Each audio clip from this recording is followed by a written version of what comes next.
Hello class 8 students, आज हम आपके संस्कृत का चैप्टर नंबर 2 पद परिचय पढ़ने जा रहे हैं, है ना। पद परिचय में सबसे पहले हम देखते हैं शब्द। शब्द क्या होता है? वर्णों का ऐसा समूह जिसका कोई निश्चित मीनिंग निकलता है वो शब्द कहलाता है, जैसे कि हरीशः, अद्य, संप्रति आदि।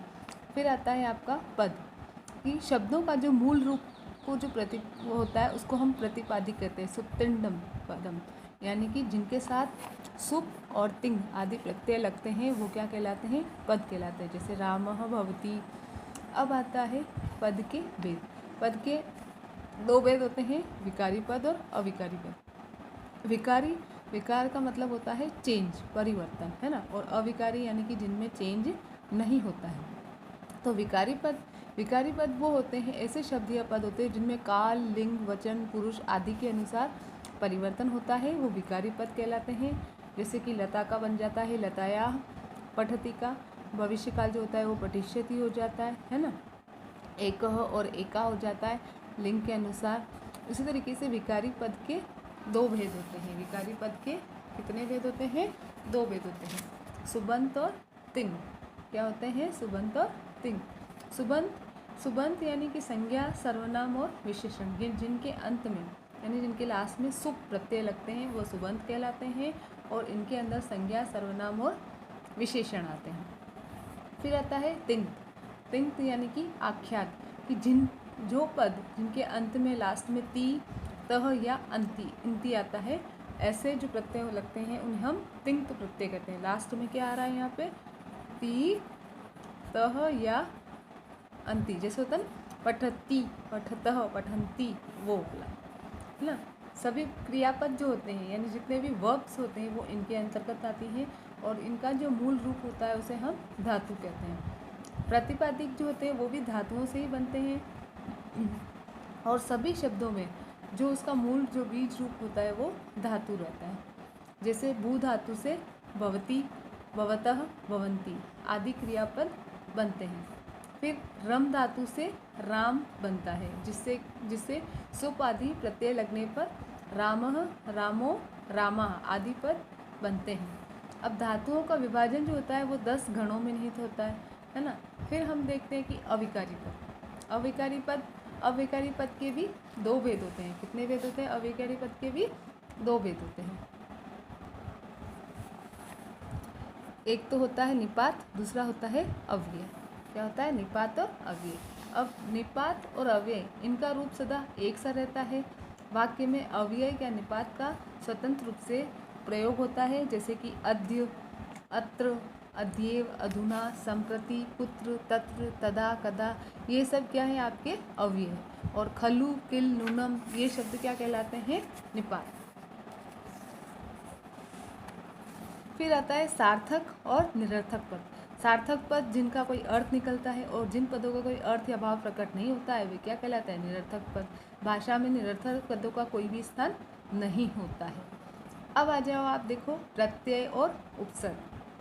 प्रत्यय धातु या शब्द के साथ जो जुड़ने वाले अंश को हम प्रत्यय कहते हैं, जैसे कि प्र, परा, अप, सम, अनु, अव, निस, दुस, दुर, वि, आंग, नी, अधि, अपि, अति, सु, उत, प्रति, अपि, ये सब 22 अव्यय शब्द होते हैं जो क्रिया से पहले जुड़ते हैं और वे उपसर्ग कहलाते हैं।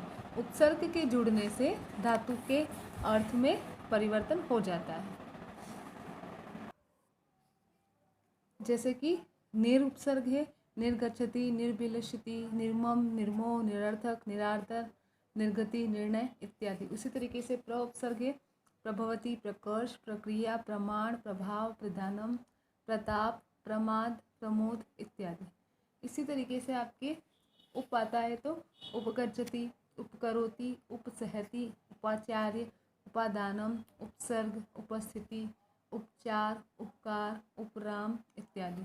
ऐसे ही आपका अप है अपगतः, अपहर्ति, अपशब्द, अपवर्ग, अपकार, अपकर्ष, अपमान, अपादानम इत्यादि। ऐसे विरमति, विहरति, विचलति, विनयति इत्यादि। वैसे आंग उपसर्ग आता आजन्म, आकर्षति, आनयति, आगच्छति, आकारः, आकाशः, आकर्षणम, आदानम, आनंदः, आलेखः, आस्था इत्यादि। अव का अवकरति, अवमनति, अवरोहति, अवजानाति, अवसानम, अवदानम, अवज्ञा, अवसाद, अवमानः इत्यादि। ऐसे निस उपसर्ग होता है निशंकते, निष्कर्ष, निस्सार, निस्तार, निश्चय इत्यादि। अच्छा, पदों का विचार करते समय वाक्य या पद से संबंधित कुछ और भी महत्वपूर्ण तत्व होते हैं, जैसे कि उसका लिंग, उसका वचन, पुरुष, विशेषण, विशेष्य, कौन सा लकार, है ना। तो हमें संस्कृत भाषा में इनके भी स्वरूप को थोड़ा संक्षेप में जान लेना चाहिए। जैसे कि वचन, वचन क्या होता है? संख्या का बोध कराता है, आपको पता ही है। वचन क्या कराता है? संख्या का बोध कराता है। तो इसके 3 भेद होते हैं, एक वचन, द्विवचन और बहुवचन। एक का बोध कराने वाला एक वचन, 2 का बोध कराने वाला द्विवचन और बहुत सारे का कराने वाला बहुवचन। एक वचन में जैसे हरि, माला, शिवः भवति, इसी तरीके से। फिर आता है आपका द्विवचन, रामो, लते, मुनि, भवतः। फिर बहुवचन, रामाः, लताः, मुनयः, इस टाइप से। फिर आता है आपका पुरुष। अब पुरुष के भी 3 भेद होते हैं। कितने भेद होते हैं पुरुष के भी? 3 भेद होते हैं, प्रथम पुरुष, मध्यम पुरुष और उत्तम पुरुष। वक्ता यानी कि जो कहने वाला होता है वो होता है उत्तम पुरुष। जो सुनने वाला, श्रोता में जो सुनने वाला होता है वो होता है आपका मध्यम पुरुष। और अगर किसी अन्य यानी थर्ड पर्सन के लिए इसका यूज़ किया जाता है तो वो आपका होता है प्रथम पुरुष। ठीक है। फिर आपका आता है जैसे कि स, तो, ते, रामः, रामो, रामा, भवति, भवतः, भवन्ति, ये सब प्रथम पुरुष के उदाहरण हैं। वैसे ही त्वम, युवाम, यूयम, भवसि, भवतः, भवतः, ये सब आपके मध्यम पुरुष के उदाहरण हैं। और अहम, आवाम, वयम, भवामि, भवावह, भवामो, ये आपके उत्तम पुरुष के उदाहरण हैं। भवान का जो प्रयोग होता है वो हमेशा प्रथम पुरुष में होता है। फिर आता है लिंग। फिर आता है आपका लिंग। अब संस्कृत में पुरुषवाचक संज्ञा के लिए पुल्लिंग और स्त्रीवाचक संज्ञा के लिए स्त्रीलिंग और किसी अन्य के लिए नपुंसकलिंग का प्रयोग होता है। जैसे कि रामः, भ्राता, है ना, स, तो, ते, ये सब पुल्लिंग में आते हैं। उसी तरीके से लता, माता, सा, ते, ता, ये सब स्त्रीलिंग के उदाहरण हैं। अब आ जाओ आप देखो संज्ञा पद। संज्ञा पद क्या होता है? संज्ञा किसको किससे कहते हैं? किसी भी वस्तु, व्यक्ति, स्थान या किसी भी व्यक्ति, वस्तु या स्थान के नाम वाले जो शब्द होते हैं उनको हम कहते हैं संज्ञा। जैसे कि बालकः, सोहनः, ग्रामः, है ना, या फिर सिंह। तो संज्ञा के होते हैं 3 भेद। संज्ञा के कितने भेद होते हैं? 3 भेद। व्यक्तिवाचक संज्ञा, जातिवाचक संज्ञा और भाववाचक संज्ञा। अब उसी तरीके से फिर आपका आता है सर्वनाम पद। जो शब्द संज्ञा के स्थान पर आते हैं उन्हें हम सर्वनाम कहते हैं। जैसे अहम, मैं, अहम, त्वम, तुम्हारा नाम नहीं लेकर फिर त्वम बोल दिया, है ना। इसी तरीके से युष्मत्, अस्मत्, ये सारे। फिर आपका आता है विशेषण पद। अब विशेषण पद क्या होता है? संज्ञा और सर्वनाम शब्दों की जो विशेषता बताने वाले जो शब्द होते हैं उन्हें हम विशेषण कहते हैं, है ना। इसमें विशेषण, संज्ञा, सर्वनाम, विशेषण की विशेषता या जो कमी बताते हैं उन्हें हम विशेषण कहते हैं। और विशेषण जिसकी विशेषता को प्रकट करता है उसको हम विशेष्य कहते हैं। जैसे कि कृष्णः, पीतः, उच्चः, बुद्धिमानम, मधुरः, मलिनः, गंधहीन आदि। अब विशेषण पद है जैसे कि पीतः, अंबर।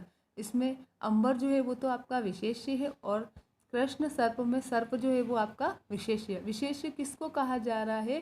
कि वो विशेषण जिसकी विशेषता को प्रकट कर रहा है उसको हम विशेषण बोल रहे हैं। उसी तरीके से अब आप आ जाइए कारक। वाक्य में क्रिया के साथ जिसका संबंध होता है उसे हम कारक कहते हैं। जैसे कि क्रिया, जैसे जनकत्वम कारकम सूत्र के अनुसार क्रिया के जनक को ही कारक कहते हैं। क्रिया का किसी से उत्पत्ति हो रही है उसी को हम क्या कह रहे हैं? कारक। अब क्रिया को करने वाला कर्ता, क्रिया का जिस पर प्रभाव पड़े वो कर्म, और जिसकी सहायता से क्रिया संपन्न होती है वह करण कहलाता है। फिर जिसके लिए क्रिया की जाती है वो संप्रदान, और क्रिया जिससे अलग होती है वह अपादान।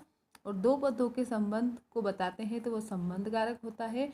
और जिस स्थान पर क्रिया होती है ना, अर्थात क्रिया का जो आधार होता है उसे हम अधिकरण कहते हैं। जैसे कर्ता ने कर्म को करण से संप्रदान के लिए अपादान से अलग होना, संबंध काके की अधिकरण में पर, है ना। इस टाइप से। इसको हम आगे आपको और डिटेल में भी बताएंगे। फिर आपका आता है विशेषः। विशेष में क्या होता है देखो, संबंध को व्याकरण में कारक ना मानकर षष्ठी विभक्ति माना जाता है और संबंधन को भी कारक नहीं माना जाता है। फिर आता है आपका लकार।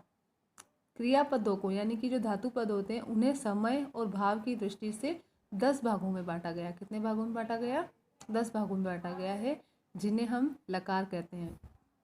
वर्तमान काल के लिए लट लकार, भूतकाल के लिए लंग लकार और भविष्य काल के लिए लिट लकार का प्रयोग होता है। लट लकार की प्रथम पुरुष की क्रियाओं में स्म का प्रयोग करके उनको हम भूतकाल की क्रिया उससे बना सकते हैं, जैसे कि पठति स्म, पठतः स्म, पठन्ति स्म। ठीक है, स्म का प्रयोग करके हम उसको वर्तमान से भूतकाल में बना सकते हैं। फिर आता है स्वरांत। स्वरांत यानी ऐसे पद जिनके अंत में स्वर से उनका अंत होता है, वह अंत में स्वर मिला हुआ होता है और उसके अंत में स्वरांत, उन्हीं को हम क्या कहते हैं? स्वरांत। जिनके अंतिम वर्ण में स्वर मिले हुए होते हैं, जैसे राम, तो रा प्लस म प्लस अ, तो ये क्या हो गया? राम, है ना, राम।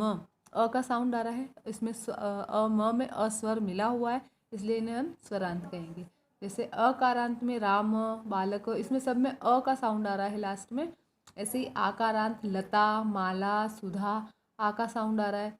फिर आता है आपका ईकारांत हरि, कवि, मति, विधि, निधि, ऐसे छोटी ई का साउंड आ रहा है। फिर ईकारांत में नदी, मही, धात्री, पृथ्वी, लक्ष्मी, स्त्री, सुधी आदि, है ना। फिर आता है ऊकारांत, गुरु, जानू, साधु, ऊ का साउंड आ रहा है। फिर आपका आता है ऊकारांत, वधु, चमू, श्वश्रु आदि। जैसे आपके स्वरांत पद होते हैं उसी तरीके से व्यंजनांत पद भी होते हैं, कि ऐसे शब्द जिनके अंत में व्यंजन होता है उन्हें हम व्यंजनांत या हलंत कहते हैं। जैसे वाच शब्द, इसके अंत में स्वर नहीं आ रहा है, वाच में ये हलंत लगा हुआ है ना, तो ये व्यंजनांत हो गया। अगर ये हलंत नहीं होता तब ये स्वरांत होता। अतः इस पद को चांत या चकारांत कहा जाता है। व्यंजनांत के अंतर्गत चकारांत, सकारांत, शकारांत, शकारांत, जकारांत, तकारांत, नकारांत, दकारांत, दकारांत, हकारांत आदि शब्द आते हैं, है ना। बच्चों, आपको इस चैप्टर को बहुत अच्छे से अगेन रिवाइज भी करना है। इस पद परिचय वाले चैप्टर को एक बार आपको फिर से रिवाइज करना होगा, और यहाँ पर आपका ये चैप्टर ओवर हो रहा है। उसके बाद अगर आप देखें तो यहाँ पर आपके अभ्यास दिए हुए हैं, उन्हीं के साथ में आपके क्वेश्चंस के आंसर भी दिए हुए हैं। उनकी हिंदी भी आपको बता रखी है कि इसमें क्या करना है। जैसे फर्स्ट वाला क्वेश्चन है, ये संस्कृत में लिखा हुआ, तो उसकी हिंदी दी हुई है कि निम्नलिखित पदों में से धातुओं को अलग करके लिखिए। तो ये धातुएं दी हुई है, इसमें आपको धातुओं को अलग करके लिखना है। इनके जो आंसर्स हैं ये वाले यहाँ पर क्वेश्चंस हैं, और इन्हीं के आंसर यहाँ से दिए हुए हैं। तो आपको इसी में से देख के अपनी कॉपी में करना है। Thank you, have a nice day.